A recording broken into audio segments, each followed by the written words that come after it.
प्राथमिक स्तर में कंट्राक्चुअल प्रथा रहिबो नाही एमिति किछि पूर्व लेटर आसला एवं परवर्ती समय विद्यालय गणशिक्षा विभाग ताकू विड्र करथिले। ए नै विद्यालय गणशिक्षा विभाग मंत्री मान्यवर मंत्री निजर मतामत रखिछंती। चलंतु वीडियो कंप्लीटली देखिबा। जे प्रथम करे आछन सब्सक्राइब करियो जॉइन विषय रे वर्तमान कोनसी प्रकार नोटिफिकेशन तो हेइनी जे योजना शिक्षक देवाई आतरा करवाटा निश्चय विभाग सहित फिर आलोचना करी कौन है बुझी आपण मान प्रत्याहार देखो तो प्रत्याहार तो आम लेवल रे आमे ये विषय को आमे निश्चय आमे टिके स्टडी करू कौन है निश्चय विभाग सहित कथा है जे आमर एमती नोटिफिकेशन किसी नथिला कि आमे एतिकी शिक्षक नियुक्ति देबु कि कौन करिबु ये तो ये विषय आलोचना ही थई पारे ये वर्तमान जो न्यूज रे बाहर आमे निश्चय ये ऊपर आमे देखिबु आगामी दिन रे वर्तमान आमे शिक्षक देई हमर माननीय मुख्यमंत्री शिक्षा को गुरुत्व दउछंती गत दिन रे भी आमे शिक्षक अनेक प्राय 20,000 ऊर्ध्व शिक्षक नियुक्ति देइछु आगामी दिन रे आवश्यकता को दृष्टि रखिकिना निश्चय सरकार विचार करी। महाराणा प्राथमिक विद्यालय शिक्षक संघर स्वागत। गत अगस्त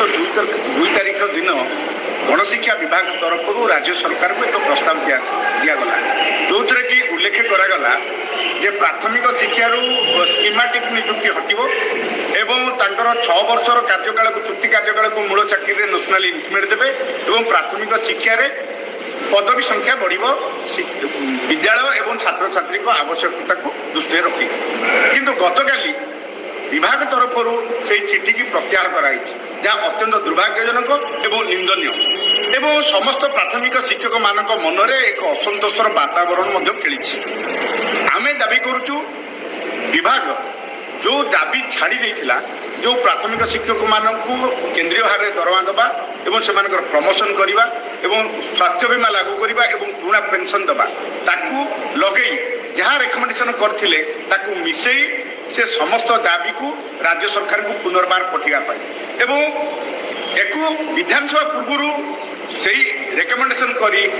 समस्त प्राथमिक शिक्षक मानकर दाबी यदि पूरण न करा जाए ताले निश्चित भाव में विधानसभा अधिवेशन रे सबु वर्गर शिक्षक मानक मिसई प्राथमिक शिक्षक माने निश्चित भाव में आंदोलन को बोले। ब्रह्मानंद महाराणा प्राथमिक विद्यालय शिक्षक संघर स्वागत। गत अगस्त 2 तारिख बैठक अनुष्ठित होइतला।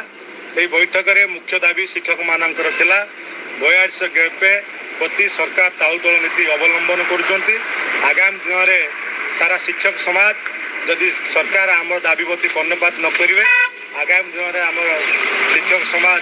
লোয়ার পিএমজি বন্ধ করিয়া সহিত প্রতি ব্লক বিও অফিস সামনে ধারণা দেবে আমার বিশ্বাস ଅଛି सरकार एप्रति बहु आगुरी सरकार को दाबी पत्र प्रदान कराइला सरकार को बारंबार कर्णपात करा जाइछि। सरकार आम दाबी प्रति सचेतनता अच्छी बोली आम आशा करुचु आम भावुचु गुरु दिवस सरकार आमको निश्चित गोटे भेटिदेवे बोली आशा और विश्वास अच्छी। जदि न हुए आज आगामी दिन आंदोलन को आउ तीव्रतर करा आज नेतृमंडली मान स्थिर है प्रति ब्लॉक पॉइंट रू आंदोलन को आउ जोरदार केमती करा प्रति सारा शिक्षक समाज आज आंदोलित केमती हेबे से प्रति बैठक निष्पत्ति निगला। आगामी दिन में जदि आम दाबी प्रति सरकार कर्णपात न करती आम पुणी थे कहवाई चाहूँ आम बाध्य हो लोअर पीएमजी धारणा देवु से सरकार को मो तरफ छोट वीडियो वार्ता माध्यम सचेतन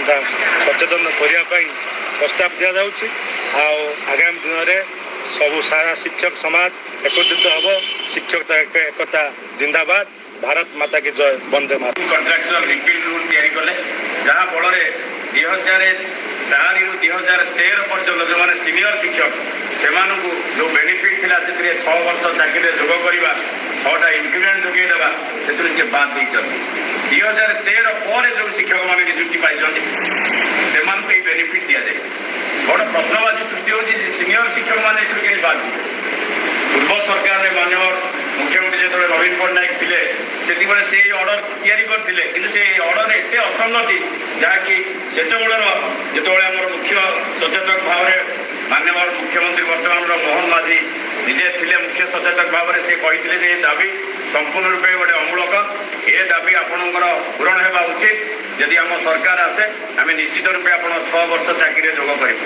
कि बड़ कष्टर सहित आम कहूँ चाहूँ बारंबार दृष्टिगोचर करुले सुधा आज पर्यंत सरकार तरफ कौन पदक्षेप नहीं ना गोटे थर डिसेम्बर 24 तारिख में विभागीय बैठक बसला आमको चिठी होता आम संघ को ओडिशा सरकारी हाईस्कल एमपीएस शिक्षक संघ को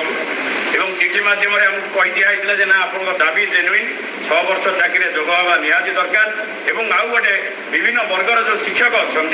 से शिक्षक मान जो क्याडर स्ट्रक्चर अच्छी से क्याडर स्ट्रक्चर प्राथमिक शिक्षक मानकर विभिन्न वर्गर शिक्षक मान